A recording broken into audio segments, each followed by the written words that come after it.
Assalamualaikum warahmatullahi wabarakatuh. Bertemu lagi dengan saya Askur Rifai, Baksin, untuk menyampaikan video tutorial. Kali ini saya akan menyampaikan materi tata suara. Kalau minggu kemarin atau video sebelumnya itu saya sudah menampilkan mengenai tata cahaya. Sekarang saatnya kita akan membicarakan mengenai tata suara. Tentunya ini kaitannya dengan mata kuliah produksi film. Bahwa dalam kegiatan produksi film, selalu tata suara itu menjadi bagian dari hal yang penting dalam proses produksi. Baiklah, kendala tata suara dalam produksi film diantaranya adalah biasanya kalangan independen atau kalangan indie label sering mengalami masalah dengan suara, ya. Karena apa? Karena umumnya mereka tidak punya perangkat suara yang lengkap. Dalam kajian produksi film, sebetulnya kalau yang namanya perekaman suara dan perekaman gambar atau visual itu sebaiknya memang dipisah. Tapi nyatanya dalam kegiatan kalangan indie, mereka tidak punya alat yang cukup untuk memisahkannya. Jadi artinya mereka cenderung memproduksi film dengan cara menggunakan kamera di dalamnya sekaligus ia merekam suara dan juga merekam visual. Yang sama ya, saya lakukan saat ini ketika membuat video tutorial ini juga sama. Jadi alatnya satu dalam bentuk kamera DSLR dan juga tinggal kita sambungin alat input suara yang sifatnya eksternal sehingga suara itu masuk. Sehingga umumnya kalangan indie itu biasanya tidak mampu menghasilkan film dengan kualitas suara yang sempurna. Sementara untuk kualitas para major label atau pembuat film mainstream, tentunya mereka sangat bagus suaranya. Karena apa? Karena biasanya proses produksi itu terpisah antara visual dan suara. Jadi mereka punya alat khusus untuk merekam visual dalam bentuk kamera dan juga dalam bentuk tadi peralatan perekaman suara. Misalnya kalau di kalangan indie, kalaupun mereka punya biasanya dalam bentuk alat yang sering disebut dengan zoom gitu ya. Jadi satu alat yang memang tujuannya atau fungsinya untuk merekam suara. Sehingga ketika proses syuting sudah dilakukan, antara visual dan sound itu terpisah dan itu tinggal nanti digabungkan atau di mixing. Oke, dalam kajian film dan video, sound atau suara itu dibedakan menjadi 5. Pertama adalah atmosfer atau suara atmosfer atau orang menyebutnya net sound, natural of sound, ya. Jadi suara-suara alam. Yang kedua, dialog atau dialog. Yang ketiga, VO atau voice over. Kemudian berikutnya adalah soundtrack atau back sound. Dan yang terakhir adalah sound effect. Nah, kita akan membahas satu persatu ya. Yang dimaksud dengan suara atmosfer atau natural of sound atau net sound adalah suara yang kita rekam dari alam, langsung dari tempat kejadian. Nah, biasanya net sound ini diperlukan dalam sebuah video jurnalis. Katakanlah misalnya kalau Anda seorang jurnalis, biasanya ketika meliput satu berita, itu umumnya suara alam sekitarnya itu akan ditangkap. Misalnya ketika seorang jurnalis, dia melakukan liputan mengenai riuh rendahnya suasana sebelum lebaran di sebuah stasiun kereta api. Nah, biasanya suara-suara yang ada saat itu di sekitaran stasiun kereta api itu akan diambil.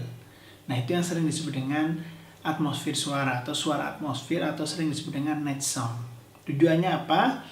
Tujuannya kalau untuk video jurnalis tentunya untuk memberikan suatu nuansa ya, betapa pada saat itu suara gaduh itu terjadi di stasiun kereta api. Bagaimana dengan sebuah film? Dengan sebuah film nampaknya kalau net sound itu jarang sekali digunakan. Karena apa? Karena dalam sebuah produksi film tentunya suara itu lebih banyak dikreasi yang nanti dalam bentuk background maupun sound effect gitu ya. Jadi yang pertama adalah net sound. Yang kedua, dialog. Dialog adalah suara yang muncul dari percakapan dua orang atau lebih. Tentunya lawan katanya adalah monolog. Jadi ketika seorang pemeran atau talent itu dia bicara sendiri, kita sering sebut dengan monolog. Tapi ketika terjadi percakapan dua orang atau lebih, kita sebut dengan dialog.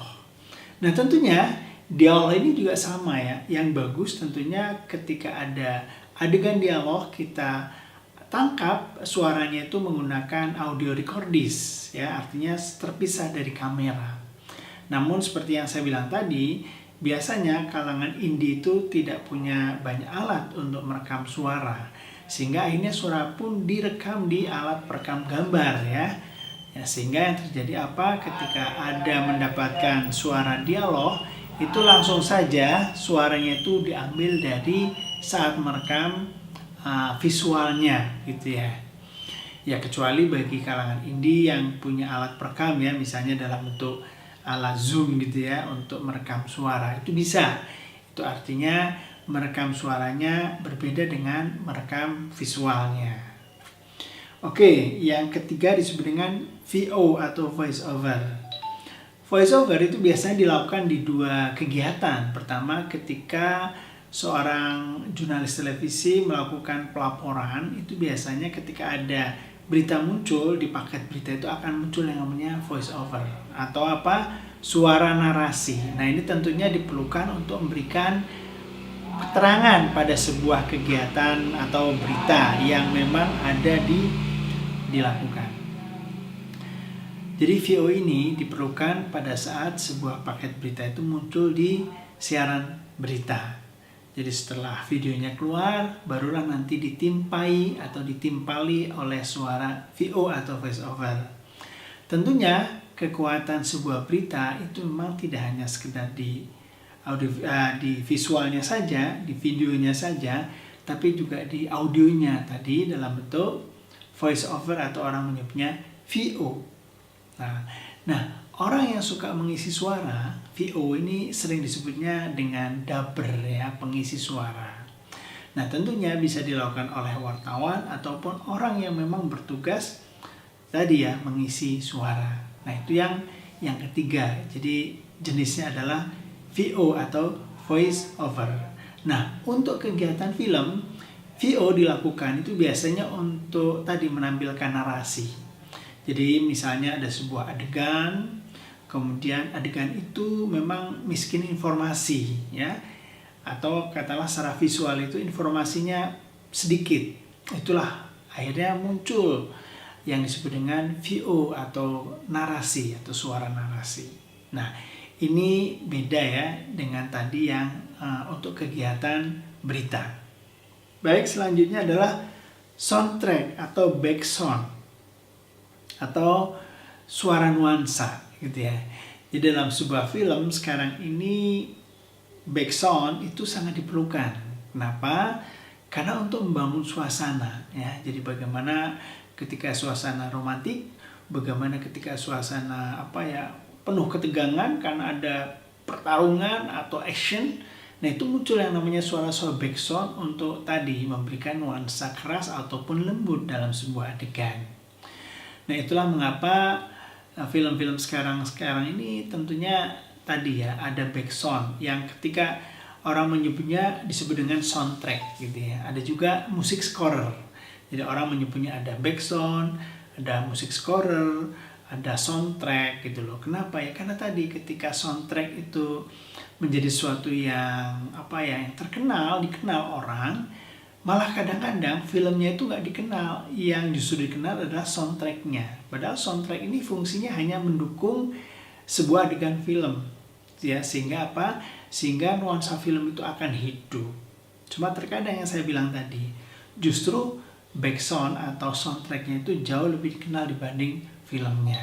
Ya katakanlah misalnya film Ayat-Ayat Cinta, itu justru kadang-kadang orang tidak pernah menonton filmnya, tapi karena sering dengar suaranya dia menebak, oh ini Ayat-Ayat Cinta.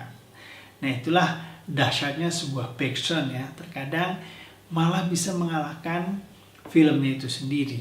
Padahal awalnya background itu hanya dipakai untuk mengiringi, untuk memberikan katalah background musik supaya adegan itu lebih bernuansa, gitu ya.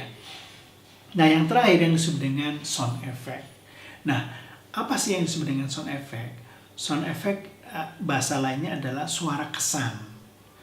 Jadi maksudnya apa? Suara kesan adalah suara yang dibikin untuk memberikan kesan tertentu. Katakanlah misalnya kalau kita membuat sebuah film, ada adegan seorang pemain basket mendribble bola basket. Nah, ini kalau kita ambil langsung dari tempat kejadian, suara bola yang didribble itu tentunya tidak punya nuansa, tidak bergema ya, tidak menarik gitu ya, karena mungkin suaranya cempreng dan yang lainnya. Itulah mengapa kadang-kadang sebuah adegan seperti itu akan lebih bagus kalau ditunjang dengan sound effect atau suara kesan. Jadi suara kesan itu biasanya dibikin setelah proses pembuatan film itu dilakukan, sehingga para pembuat suara efek atau yang sering disebut dengan kegiatan Foley ya. Jadi Foley itu kegiatan untuk membuat suara efek. Itu tentunya dia harus concern. Kenapa? Karena pada saat membuat Foley itu biasanya mereka akan melihat dulu filmnya, adegannya dari setiap scene ke scene, dari frame ke frame, sehingga dia mampu menciptakan suara yang diperlukan untuk adegan itu. Jadi tentunya tidak gampang ya, karena membuat sound effect ini perlu kecermatan, karena dia akan masuk dalam sebuah adegan yang memang rinci.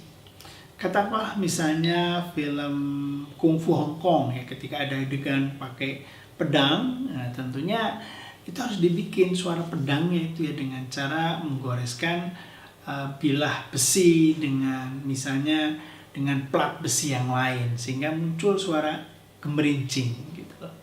Kenapa? Karena sungguhnya ketika adegan film mungkin itu menggunakan alat yang bukan besi, katakanlah misalnya kayu, ataupun kalau menggunakan besi beneran, suara pada saat adegan itu biasanya akan dihilangkan, karena pasti dia akan menarik dibanding kalau membuat suara atau sound efeknya.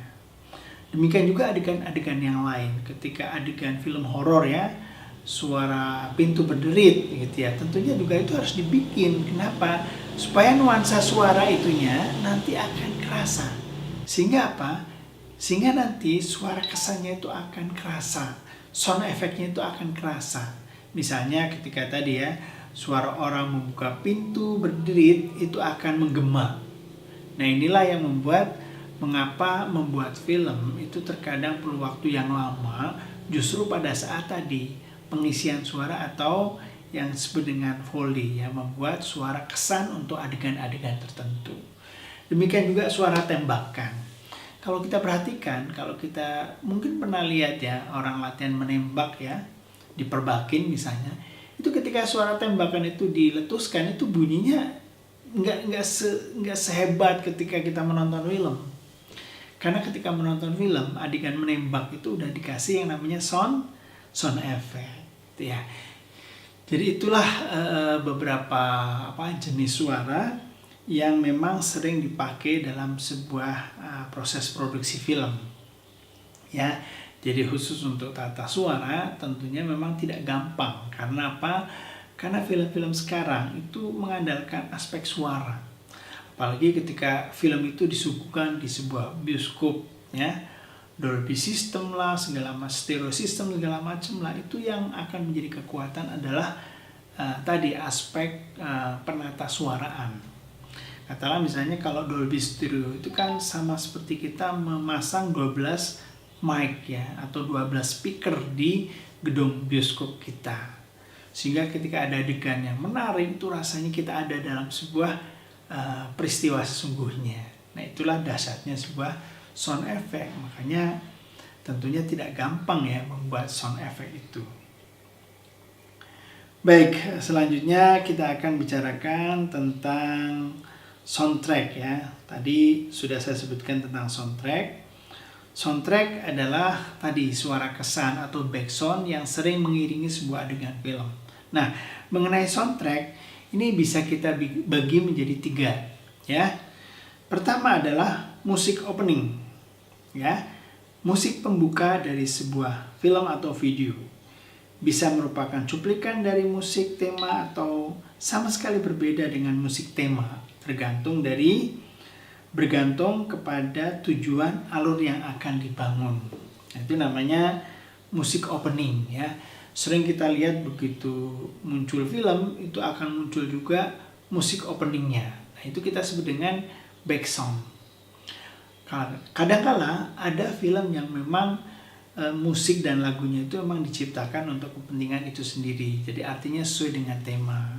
Tapi ada juga musik yang memang tidak sesuai dengan tema. Jadi artinya musik itu mungkin dipakai atau sudah diproduksi dan ternyata itu cocok dengan adegan filmnya.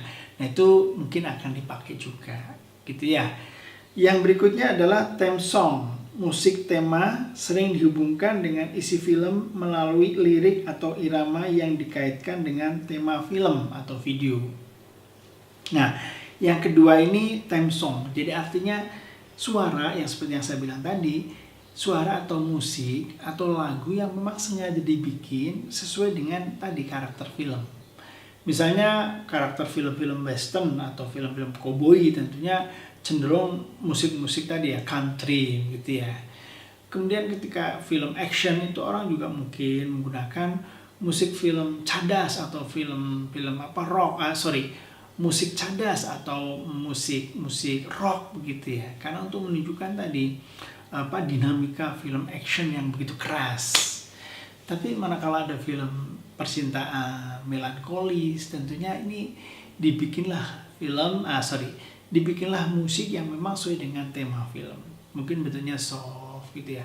Dulu saya ingat film Ghost ya, Demi Moore, itu film ini sangat mengesankan ya sebagai film romantik ya, film percintaan. Dan itu musiknya juga sangat kental sekali. Jadi ketika orang mendengar Untouchable, saya lupa judul musiknya atau judul lagunya, tapi yang jelas film Ghost ini diiringi sebuah theme song yang sangat terkenal. Atau mungkin film Titanic, Anda juga pasti ingat ya bagaimana film Titanic itu punya theme song yang sangat berkesan sekali. Sehingga ketika orang mendengarkan musik itu, dia akan teringat filmnya. Atau mungkin misalnya musik atau film Ayat-Ayat Cinta, itu juga sama. Jadi theme song itu kadang-kadang sangat begitu kental ya, sehingga orang begitu kagum terhadap musiknya atau lagunya. Malah mungkin kadang-kadang justru filmnya tidak dikenal gitu ya. Baik, selanjutnya musik scoring. Musik sound latar untuk memperkuat isi cerita. Ya, musik scoring ya. Nah, untuk membuat musik scoring tentunya tidak gampang ya. Karena apa? Karena si pembuat itu harus betul-betul mempelajari karakter film, alur film, nuansa film, ya. Kemudian juga mungkin genre filmnya. Sehingga bagi mereka pembuat musik scorer itu biasanya akan belajar dulu ketika dia mendapatkan semacam proyek ya untuk membuat musik scoring. Nah, inilah yang memang nanti akan Anda akan bersentuhan dengan hal seperti ini ya. Memang saya anjurkan ketika Anda membuat film ya sebaiknya Anda membuat musik sendiri yang disebut dengan tadi theme song atau musik scorer. Karena apa? Supaya tidak bergantung pada musik orang lain. Karena bisa jadi musik orang lain itu akan berbayar, atau kalaupun Anda menggunakannya nanti akan terkena yang namanya pelanggaran hak cipta. Karena setahu saya penggunaan musik dari orang lain itu hanya berlaku sekitar 3 detik kalau nggak salah ya, itu bebas hak cipta ya. Tapi kebayang mana ada musik untuk film itu hanya berdurasi 3 detik ya, tentunya tidak ada. Nah, alangkah baiknya memang kalau Anda membuat film, bikinlah musik scoring sendiri. Karena kan kalau secara software itu udah banyak sekali. Ada software Fruity Loop, itu bisa Anda pakai karena sederhana. Atau yang mungkin agak sedikit rumit, misalnya pakai sonar, itu bisa Anda bisa lakukan untuk membuat katakanlah musik scorer sendiri. Atau mungkin Anda bisa membeli ya, karena ada stok-stok musik yang memang bisa dipakai dengan cara membeli, dan itu memang harganya juga tidak terlalu mahal. Oke ya. Nah, itu menyangkut tadi ya, menyangkut soundtrack. Nah, selanjutnya saya akan bicarakan menyangkut sound effect. Jadi, sound effect itu dibagi dua. Tadi saya sudah jelaskan mengenai sound effect, dan ini ada semacam tambahan saja bahwa sound effect itu dibagi menjadi dua. Pertama yang disebut dengan natural effect. Apa yang dimaksud dengan natural effect? Adalah hasil rekam dari suara-suara yang terjadi sehari-hari. Misalnya derit pintu, misalnya ketuk pintu, suara halilintar, suara petir, ya, suara gemuruh dan lain-lain. Ini disebut dengan tadi ya, natural effect. Jadi artinya kalau Anda menjadi seorang pembuat suara efek, Anda bisa melakukannya yang pertama. Jadi membuat suara-suara natural effect. Jadi suara efek yang kaitannya dengan alam ya, tadi suara derit pintu, atau tadi suara gemuruh badai, kemudian kilat dan yang lainnya yang tadi yang ada dalam kehidupan sehari-hari. Itu namanya natural effect. Oke ya. Yang selanjutnya adalah special effect. Jenis audio ini merupakan hasil audio processing yang digunakan untuk menambah efek dramatik. Baiklah, mahasiswa yang saya hormati, pembahasan terakhir mengenai tata suara adalah mengenai jenis mic. Jadi mic sebetulnya dalam pembuatan film kita bedakan menjadi 3. Pertama yang disebut dengan omnidirectional. Jadi mic jenis ini adalah mic yang sumber suaranya itu dia bisa tangkap dari bawah. Jadi artinya sumber suara dari bawah itu bisa ditangkap oleh mic jenis omnidirectional. Itulah mengapa sebabnya banyak sekali mic boom atau gun mic yang memang jenisnya adalah omnidirectional. Sehingga ketika mereka gunakan seperti ini, nah suara-suara yang ada di bawah ini itu akan tertangkap. Sehingga kalaupun ada suara dari arah yang lain, misalnya dari samping kiri atau kanan, apalagi dari atas, itu suara itu nggak tertangkap. Kenapa? Jadi ketika sumber suara itu berasal dari kanan, kiri, atau atas, itu tidak ditangkap oleh mic jenis omnidirectional seperti ini.